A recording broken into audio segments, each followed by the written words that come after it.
Points in Mexico are now back to normal operations. This after large crowds tried to make entry all at once on Sunday, causing disruptions at least 3 different border points. But while all eyes are on the southern U.S. border, that other border, the northern one, is facing its own set of immigration issues. CNN's Polo Sandoval visited one country road in a northern border town that's creating tensions between the United States and Canada.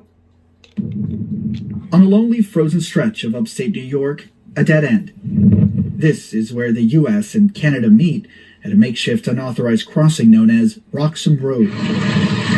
Anyone who treks across the border here into Quebec is told by Canadian authorities they will be immediately arrested. I have to advise you it's illegal to enter Canada here. Right now you're under arrest for crossing the border of Canada. It's illegal to enter Canada here. If you do so, you will be placed under arrest by the police. But every day, a seemingly endless stream of asylum seekers intent on trying to find safe haven in yet another country cross the line anyway. Come right in there. I'll take your bag. Warnings are everywhere on this road in Champlain, New York.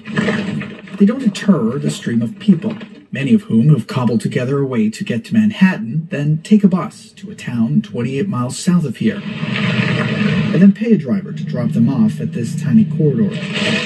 They're unaware of what lies ahead and the cold they'll face along the way. God bless you. Okay, let me see about a jacket. Some community members trying to help, providing them with warm clothes that they'll need.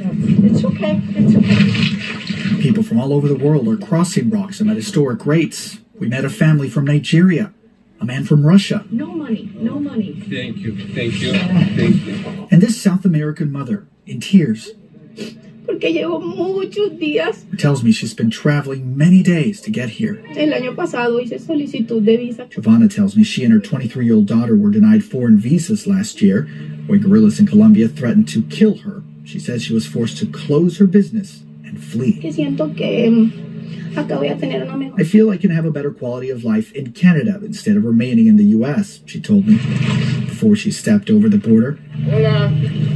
¿Cómo estás? After a brief detention, she'll likely be released to join fellow migrants who are learning the asylum process in Canada isn't easy either. These last few years have seen an influx in crossings that Canada is not prepared to handle. Simply securing appointments to obtain a work authorization can now take months or longer. This individual crossed in February, and you're seeing that their date's actually February 11th, 2025. So 2 years. About an hour north of the border, Over here also, Abdullah Daoud helps lead the refugee center in Montreal. these numbers are a dramatic increase from the numbers that we're used to seeing historically in Canada. The nonprofit working with the Canadian government to help guide refugees through the asylum process. December saw an increase from November, January saw an increase from December, February saw an increase from January. Canadian government figures show a record 39,000 unauthorized entries into Quebec from the U.S. in 2022, nearly all, according to experts, entered through Roxham Road. In January alone, crossings here neared 5,000. Compare that to just more than 2,300 a year before. U.S. and Canadian officials are discussing potential changes to the Safe Third Country Agreement. A loophole in that treaty is incentivizing migrants crossing from the U.S. to use Roxham Road. The way to close Roxham Road is to renegotiate the Safe Third Country Agreement with the United States, which is something that we've been working on for many months now. Separate from Roxham, an increased number of migrants from Mexico are making the perilous journey south over the snowy border. The U.S. Border Patrol sharing these images showing some groups with infants and children in the sub-zero temperatures. Mexican consular officials telling CNN they'll often fly to Canada and take their chances walking through frigid woods and farms. An additional 25 agents being sent to the nearby Border Patrol sector to try to help them deal with that increased southbound flow of migrants. But important to remind viewers, Jake, that though the numbers that we're seeing here on the northern border pale when you compare it to the border some 2,000 miles from here, what you saw is certainly a reminder of the politics and perhaps most importantly, the people at play.